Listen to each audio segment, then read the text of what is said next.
I've been elected by the American people to restore common sense to Washington and indeed to the world.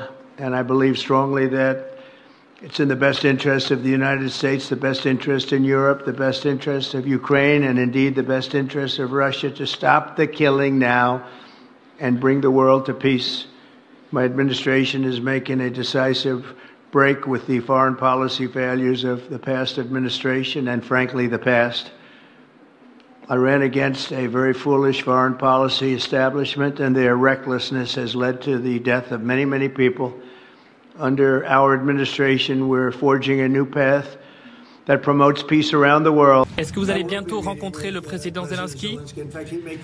Oui, d'ailleurs, il viendra peut-être cette semaine ou la semaine prochaine pour signer l'accord de paix.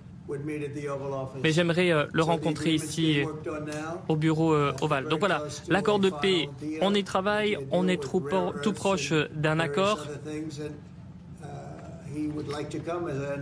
Et je pense que le président Zelensky aimerait venir ici pour le signer. Moi, ça me convient tout à fait. Après, il faut que ce soit approuvé par leurs conseils ou leurs autorités, mais ça me semble probable.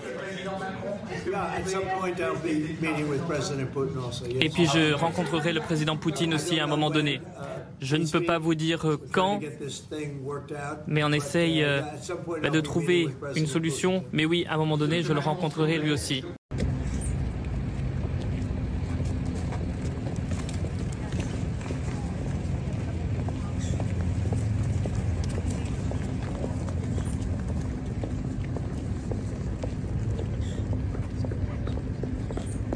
I'm talking about the kind of diplomacy that's going to end the destruction of your country. Yes, but if you are not strong... Mr. President, with respect, I think it's disrespectful for you to come into the Oval Office and try to litigate this in front of the American media. Right now, you guys are going around and forcing conscripts to the front lines because you have manpower problems. You should be thanking the President for trying to bring an end to this conflict. Have you ever been to Ukraine that you say what problems we have?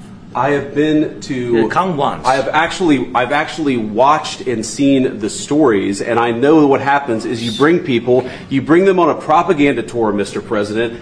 Do you disagree that you've had problems bringing people into your military? We have problems. And do you think that it's respectful to come to the Oval Office of the United States of America and attack the administration that is trying to prevent the destruction of your country? A lot of questions. Let's start from the beginning. Sure. First of all, during the war, everybody has problems, even you, but you have nice ocean and don't feel now, but you will feel it in the future.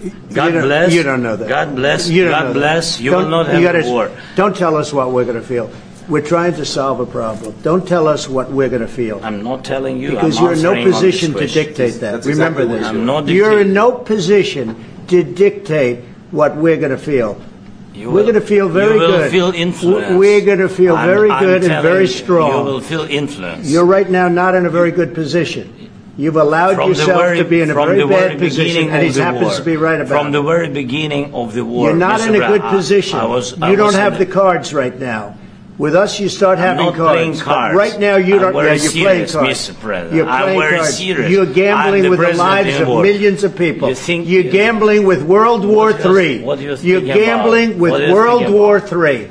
And what you're doing is very disrespectful to the country, this country. It's back to you. Far more than a lot of people said they should have. Have you said thank you once? A lot of times. No, in this entire meeting, you said thank you. Even today. You went to Pennsylvania and campaigned for the opposition in October. Offer some words of appreciation for the United States of America and the president who's trying to save your country.